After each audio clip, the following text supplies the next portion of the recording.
Kenapa jadi orang NU gemuk, Pak? Karena orang NU dikit-dikit makan. Yasinan makan, tahlilan makan, sholawatan makan. Tetangganya sakit minta didoakan makan. Yang sakit mati makan lagi, Pak, itu 7 hari gitu.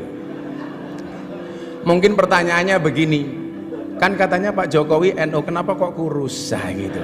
Kira-kira jawabannya adalah karena Pak Jokowi NU tapi bersimpati dengan Muhammadiyah.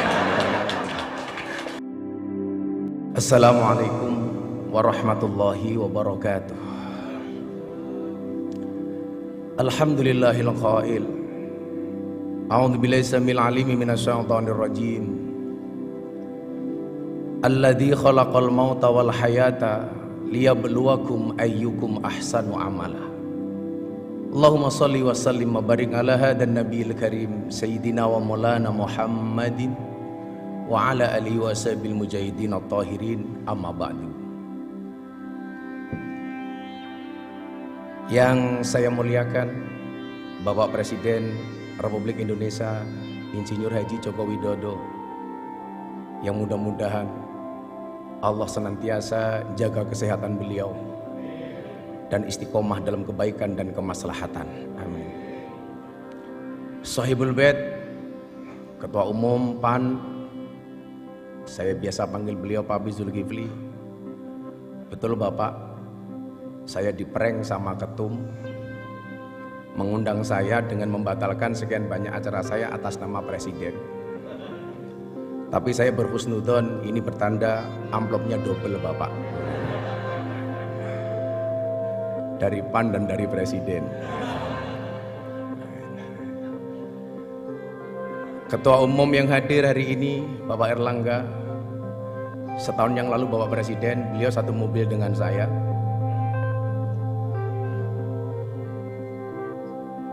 Beliau minta saran, Gus saya harus bagaimana?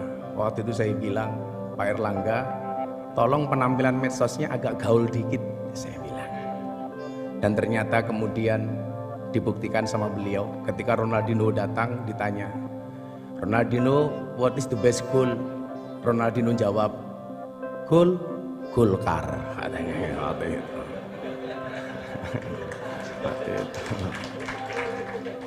Bapak Prabowo Subianto, Ketua Umum Gerindra, kalau Bapak masih ingat di Keraton Jogja sekitar 8 tahun yang lalu, Bapak ngerangkul saya, dan waktu itu Jenderal janji, Gus saya akan datang ke pondoknya Gus Miftah. Alhamdulillah sampai hari ini belum terlaksana.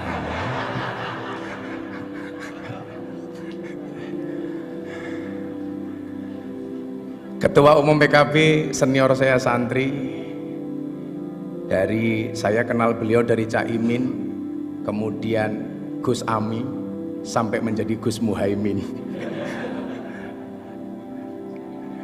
Panglima Santri Nasional, Bapak Mardiono. Saya mohon maaf Pak, salah satu yang respon saya soal P3 terkait dengan tabarukan amplop kepada Kiai itu saya Pak. Mungkin karena respon saya itulah yang menghantarkan Pak Mardiono jadi ketua umum Pak. Serta para senior dan sahabat saya Pak Abdul Mukti, ini kebetulan Pak Presiden saya sama beliau sama-sama prof. Kalau Pak Mukti profesor, kebetulan saya provokator, yang selalu memberikan kontra narasi terhadap pihak-pihak yang menyerang pemerintah tanpa data yang tepat. Contoh saya ingat betul ketika Bapak Presiden mencalonkan Bang Sigit Kabareskrim sebagai Kapolri waktu itu. Ini gimana? Mayoritas Muslim, kenapa Presiden mencalonkan Kapolri non-Islam? Tanpa diminta sama Presiden, waktu itu saya jawab, Polri itu lembaga Kamtibmas, bukan lembaga agama. Artinya siapapun yang mempunyai kualifikasi dan mendapatkan restu dari Presiden layak dan berhak untuk menjadi Kapolri. Nah, yang salah itu adalah kalau Pak Sigit jadi ketua MUI, lah itu salah itu. Makanya Pak Mukti terima kasih. Saya yakin Indonesia ini akan baik-baik saja bila NU dan Muhammadiyah bersama, insya Allah. Kebetulan Pak Presiden, dulu Pak Presiden jadi wali kota, saya tinggal di masjidnya orang Muhammadiyah.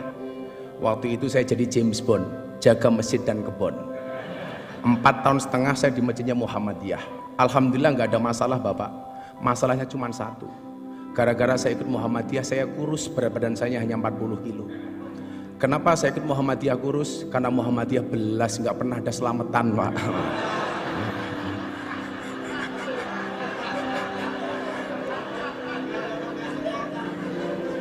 Akhirnya setelah saya kembali ke mejanya orang NU, saya gemuk, Pak. Waktu itu berat badan saya hampir 100 kilo. Kenapa jadi orang NU gemuk, Pak? Karena orang NU dikit-dikit makan. Yasinan makan, tahlilan makan, sholawatan makan. Tetangganya sakit minta didoakan, makan. Yang sakit mati, makan lagi, Pak, itu 7 hari gitu.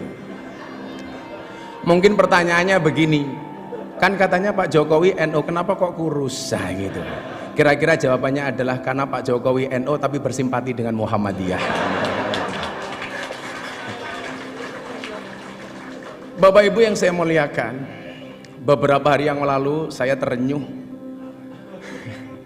Ya, yang berani ngundang saya PAN, Pak. Ya. Kalau PKB selalu bilang Gus kemahalan kan.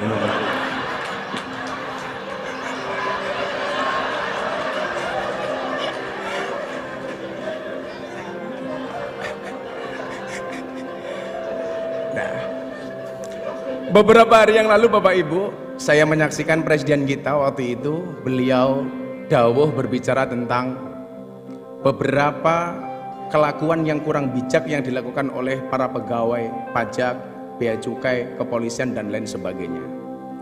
Saat itu saya nonton beliau, hati saya terenyuh.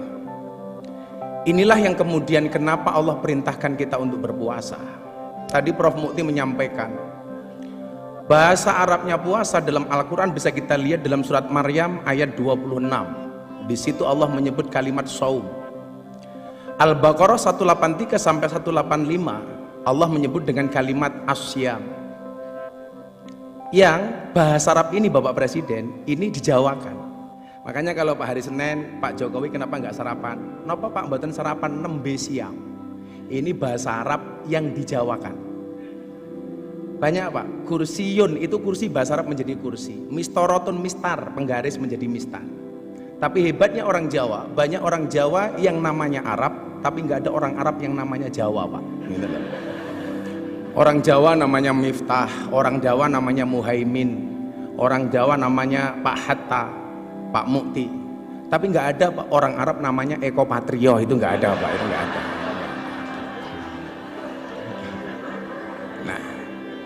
Nah Bapak Ibu, as-saum atau asyam ini dalam kitab Munjid disebut maknanya adalah al-imsak. Imsak itu artinya adalah menahan diri. Maka puasa itu mengajarkan kita untuk menahan diri, pengendalian diri, pengandalian jiwa. Tujuannya apa? Kalau tidak bisa baik, minimal jangan jelek-jelek banget. Nah, kalau nggak bisa baik-baik banget, minimal jangan jelek-jelek banget. Maka supaya kita terprovokasi dengan kebaikan itu, amal pahala dilipat gandakan 1000 kali lipat. Jadi kalau Anda khatam Quran bulan Ramadan sekali saja itu sama dengan khatam 1000 kali. Anda sedekah 1 sama dengan 1000. Makanya kemarin Presiden memberikan contoh membayar zakat di Basnas. Ini menjadi contoh untuk kita semuanya. Tapi yang orang seling lupa, mohon maaf, bagaimana dengan keburukan? Tado'afatis sayyi'at kama tado'afatil hasanat. Berlipat gandanya keburukan sama dengan berlipat gandanya kebaikan.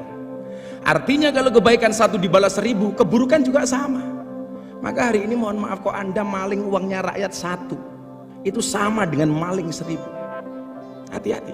Ibu-ibu membentak suaminya sekali di bulan Ramadan, hati-hati. Itu sama dengan membentak suaminya 1000 kali. Begitu juga sebaliknya. Makanya saya dulu sepakat ketika Bapak Presiden memberikan arahan di Rapimnas TNI Polri, Pak Prabowo, waktu itu beliau bilang, tolong WA grup para istri ini diawasi oleh suami. Jangan sampai suaminya aparatur negara, polisi, tentara, tapi istrinya terpapar dengan paham radikalisme, ustadz-ustadz yang keras. Saya waktu itu bilang sama Mas Praktekno, Mas, dawuh Bapak Presiden bagus banget. WA grup para istri diawasi oleh suami. Pertanyaannya, emangnya suami berani? Gitu loh.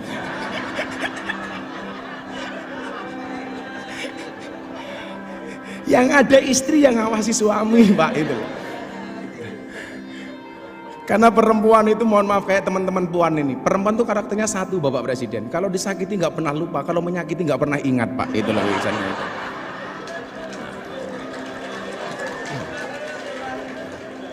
Ciri-cirinya biasanya jilbabnya putih, Pak. Gitu lah.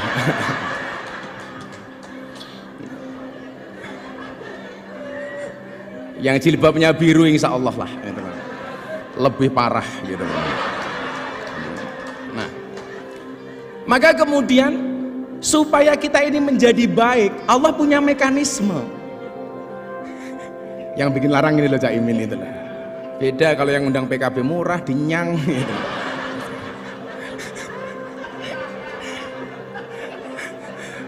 Nah, mekanismenya kenapa kok harus berpuasa Bapak Ibu? Ini, karena waktu saya pendek. Nanti kalau Bapak Presiden menghendaki panjang, silahkan dipanggil ke istana Bapak. Nah, pertanyaannya kenapa kok harus puasa? Bapak Ibu, manusia itu produk terakhir. Sebelum menciptakan manusia, Allah sudah menciptakan malaikat. Malaikat itu sifatnya, Pak, bener terus gak pernah salah. Kenapa? Karena malaikat itu punya iman tapi gak punya nafsu. Makanya kalau ibu-ibu pengen punya suami kok bener terus, gampang, Bu, nikahlah dengan malaikat. Apalagi Israel, Bu, gak pernah salah, Bu, itu. Gak pernah salah. Bener terus Pak Prabowo itu kalau malaikat itu. Nah, setelah menciptakan malaikat, Allah menciptakan setan. Setan itu kebalikannya, dia punya nafsu tapi nggak punya iman. Makanya setan itu salah terus, nggak pernah benar. Setelah menciptakan setan dan malaikat, Allah menciptakan hewan. Hewan itu kalau dalam bahasa kitab kuning yang tadi Pak Mukti bilang, itu tadi beliau bilang Pak Presiden, bedanya NU dan Muhammadiyah. Kalau NU Gus, kalau Muhammadiyah guys. Hai guys.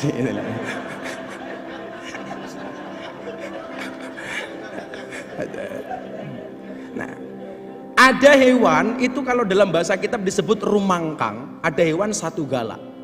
Hewan rumangkang itu hewan yang hanya memperturuti hawa nafsunya, dilambangkan seperti kambing, seperti celeng. Kemudian ada hewan yang suka mengganggu, menakut-nakuti, namanya satu galak, yang dilambangkan seperti anjing dan serigala. Empat makhluknya Allah ini, mohon maaf, hiburannya beda-beda. Malaikat itu hiburannya bila dekat dengan Allah. Setan hiburannya mengganggu. Kambing hiburannya makan. Setan hiburannya menggoda, nakut-nakuti. Lah mohon maaf Bapak Ibu, manusia itu empat-empatnya ada. Jadi manusia itu ya ada malaikatnya, ada setannya, ada anjingnya, ada kambingnya. Jadi kok ada kok orang baik banget. Wah, ini COVID di Indonesia penyelesaiannya kok pertama kali terhebat. Siapa presidennya? Pak Jokowi. Oh, ini bukan manusia tapi malaikat. Lah, itulah. Seolah-olah seperti itu.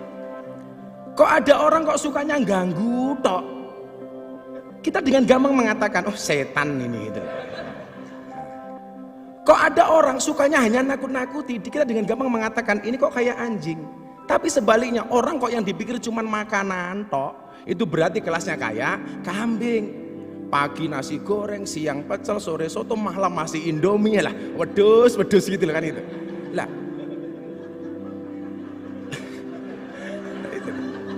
Lah mohon maaf Bapak Presiden. Orang itu kenapa berpuasa? Dipola seperti malaikat. Karena besok itu orang masuk surga itu sifatnya kayak malaikat. Malaikat itu nggak makan, nggak minum, nggak kumpul. Maka bulan Ramadan ini manusia dibuat seolah-olah seperti malaikat. Ada makanan nggak boleh makan, ada minuman nggak bisa minum, ada istri nggak boleh kumpul. Kenapa? Supaya kita mendekati sifat malaikat yang akhirnya pantas untuk masuk surga. Maka orang itu Pak kalau mau puasa pasti sakti. Kila wakola, Ibu Presiden, Ibu Sujiatmi, beliau rajin puasa, makanya sakti, punya anak presiden. Kebetulan anaknya juga rajin puasa seperti Bapak Presiden. Sehingga mohon maaf, jangankan manusia, hewan sekalipun kalau mau puasa itu sakti Pak. Contohnya ular Pak. Ular itu makan sekali puasa 1 bulan. Makanya dia dikasih senjata oleh Allah namanya bisa. Beda dengan kambing, Pak. Kenapa dia mulutnya tidak sakti? Karena nggak pernah puasa, Pak. Makan terus gitu. Nah. Makanya orang kan begitu, dan kalau Pak Prabowo mungkin di hutan dulu ke zaman tentara sering melihat ular lah seperti itu. Nah, sehingga kemudian apa? Kalau kita digigit kambing sama ular, Pak, itu pasti lebih berbahaya digigit ular, Pak. Digigit ular mati, Pak. Digigit kambing menglorot tok, Pak, itu loh, gak apa-apa ya. Itulah. Nah, maka kemudian apa? Disitulah kemudian Allah mengatakan ada salah satu da'awatin mustajabun. Ada 3 doa yang langsung dikabul oleh Allah. Yang pertama adalah da'watul madlum, doanya orang terzalimi. Terzalimi. Lah mungkin ya mohon maaf, orang yang doanya terzalimi itu mustajabah.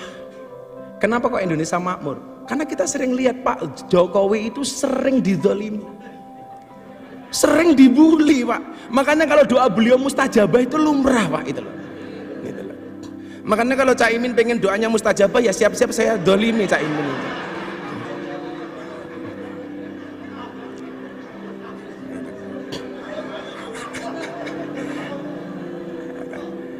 Kemudian yang kedua adalah doa orang tua kepada anak. Ini langsung istijabah oleh Allah. Makanya kalau sang ibu Bu Sujiatmi sering puasa, kemudian mohon maaf lisannya ini sakti, Pak, mustajabah, maka menghasilkan anak yang luar biasa. Saya selalu meyakini ora ono mulyane anak tanpa tirakate wong tua. Kemuliaan seorang anak itu berangkat dari tirakat orang tua. Saya lagi mengulik dari teman-teman saya di Solo. Dulu amalia Ibu Sujiatmi itu yang hebat apa sehingga melahirkan seperti Pak Jokowi? Ternyata salah satu amalianya adalah puasa. Karena doa terakhir yang dikabulkan oleh Allah dan pasti dikabulkan adalah da'watus shaim, doanya orang berpuasa. Maka ketika kita puasa inilah kemudian kita menjadi orang baik. Di situ Allah mengatakan innallaha yuhibbul muhsinin. Allah itu mencintai orang-orang yang baik. Kalau dia baik, Pak, nggak akan korupsi. Kalau dia baik nggak akan menyakiti hatinya rakyat. Kalau dia baik, Pak, nggak akan tersinggung. Restoran buka di siang hari di bulan Ramadan, jangan malah teriak-teriak takbir. Waduh, Pak, murah amat takbir hanya untuk nutup rumah makan. Kalau saya ketemu Pak Pizul ada rumah makan bukan takbir, Pak, tapi traktir gitu, Pak. Itulah alasan Bapak kenapa orang puasa itu mulutnya bau, supaya orang puasa itu banyak diamnya. Maka bulan Ramadan itu yang perlu ditutup bukan restorannya tapi mulutnya. Kenapa? Karena puasa itu orang puasa itu tidak untuk dihormati tapi akan melahirkan pribadi yang terhormat. Nah, begitu mohon izin Bapak Presiden karena waktu saya cuma 10 menit, mungkin bila diperpanjang besok di Istana Negara Bapak. Insya Allah itu. Akhirnya Bapak Ibu sebelum berdoa, orang puasa itu haus, orang puasa itu lapar, orang puasa itu dahaga. Kenapa kok bisa bersabar? Kalau seandainya kita pura-pura masuk kamar, makan nasi padang, minum es teh, keluar dari kamar, nggak ada yang tahu, Pak. Tapi kenapa tidak pernah kita lakukan? Jawabannya sederhana, Bapak Ibu. Kenapa orang puasa itu walaupun haus, lapar, dahaga, dia bisa bersabar? Jawabannya adalah karena orang berpuasa yakin adzan maghrib pasti datang. Artinya apa? Apapun masalah yang diterima oleh bangsa ini hari ini, entah masalah PSSI, masalah apapun, kita meyakini solusi dari Allah pasti akan datang. Gembok tidak pernah dibuat tanpa kunci, masalah tidak pernah dibuat tanpa solusi. Bapak Ibu, pada akhirnya mari bersama-sama kita berdoa kepada Allah Subhanahu wa taala.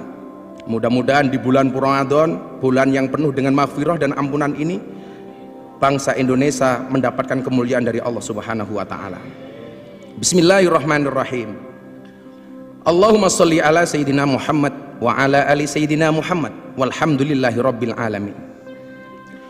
Allahumma ja'al biladana baldatan thayyibatan tardaha waj'al sya'bana sya'ban shalihan ta'ian li iradatika wahdi zu'ama'ana siratakal mustaqim wasahihum liwafai amanatihim wa ahdihim wusulan ilal intiqa li hayati sya'bana nahwa mustaqbilihimuz zahir. Ya Allah, jadikanlah negeri kami sebagai negeri yang maju yang Engkau ridhoi. Jadikanlah bangsa kami sebagai bangsa yang saleh dan taat pada kehendak-Mu. Berikanlah petunjuk jalan yang lurus untuk pemimpin-pemimpin kami. Berikanlah kemudahan bagi mereka untuk menunaikan tanggung jawab dan janjinya sebagai pemimpin untuk keberhasilan kehidupan bangsa kami menuju masa depan yang cerah dan menjanjikan.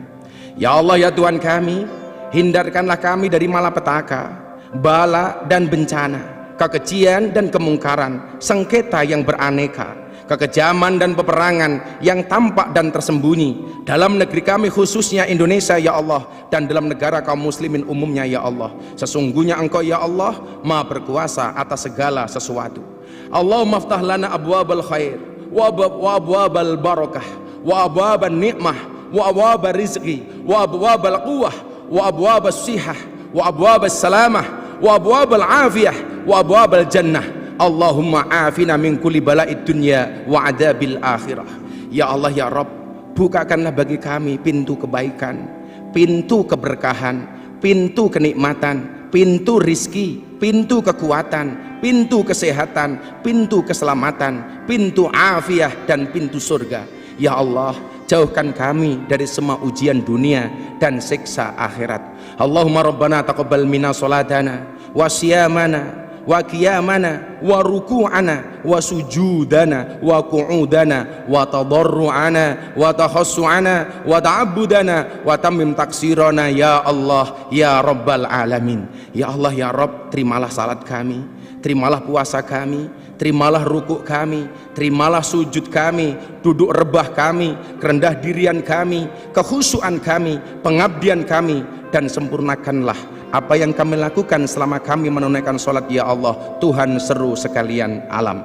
Rabbana atina fid dunya hasanah wa fil akhirati hasanah wa qina adzabannar walhamdulillahi rabbil alamin. Bapak Ketua Umum Partai, saya cuma pesan satu Bapak, setialah dengan rakyat. Maka saya berpesan, berbukalah dengan yang setia Pak. Kenapa? Karena yang manis kadang banyak bohongnya Pak. Makan roti, minumnya susu, makan coklat dicampur keju. Bapak Presiden Jokowi, janganlah Anda ragu, karena kami rakyat selalu mendukungmu. Terima kasih. Assalamualaikum warahmatullahi wabarakatuh.